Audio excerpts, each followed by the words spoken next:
খুব গুরুত্বপূর্ণ একটি সাবজেক্ট। তো তোমাদের আমার নিজের সম্পর্কে কিছু বলা উচিত।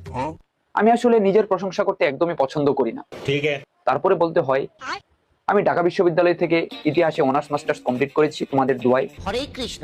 ঢাকা বিশ্ববিদ্যালয়ের সর্বোচ্চ সিজিপিএ নিয়ে। আমি উইলিংটন বিশ্ববিদ্যালয় থেকে পিএইচডি কমপ্লিট করেছি। আমেরিকার 107টি বিখ্যাত বিশ্ববিদ্যালয়ের সাথে 900টিরও বেশি গবেষণা করার অভিজ্ঞতা আমার আছে। আমি অক্সফোর্ড ইউনিভার্সিটিতে অধ্যাপক হিসেবে জয়েন করার সুযোগ পেয়েছিলাম, কিন্তু মাটির টান দেশের টান আমাকে এখানে আসতে বাধ্য করেছে।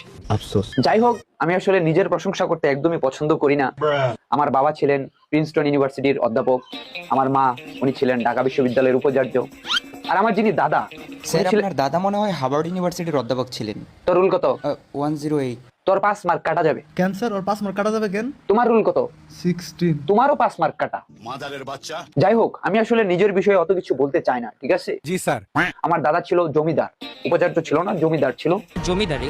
আমার দাদার জমি দিয়ে আমার দাদা আমেরিকা চলে যেতে পারতো, অন্যের জমিতে পা দেয়া লাগতো না। স্যার, আপনার দাদার নাম কি ছিল? আমার দাদার নাম নৈমুর খা, জমিদার নৈমুর খা। তুমি চিনবে হয়তো, বইটু একটু পড়াশোনা করো, তাহলে চিনতে পারবে। যাই হোক, আমি আসলে নিজের প্রশংসা করতে এখানে আসিনি। জি স্যার। আমার ছেলে ঢাকা বিশ্ববিদ্যালয়ে প্রথম হয়েছিল, বুয়েটে দ্বিতীয় স্থান অর্জন করেছিল, তারপরে ওকে এখানে রাখিনি, দেশের বাইরে পাঠিয়ে দিয়েছি, আমেরিকা। আমেরিকা কেন? আরে এই দেশে তো পড়াশোনার মান নেই, এই দেশে পড়াশোনা আছে। জি স্যার। যাই হোক, আমি আর তোমাদের প্যারা দিতে চাচ্ছি না, আমার নিজের সম্পর্কে আর তোমাদের কিছু বলতে চাচ্ছি না, কারণ নিজের প্রশংসা করতে আমার একদমই ভালো লাগে না। ও হ্যাঁ, আমার যে স্ত্রী উনি কিন্তু মিস ইউনিভার্স। হ্যাঁ, क्या करूं इसका? क्या करूं? मार भी नहीं सकता। আর উনি অস্ট্রেলিয়ান ন্যাশনাল ইউনিভার্সিটিতে প্রফেসর হিসেবে দায়িত্ব পালন করছিলেন।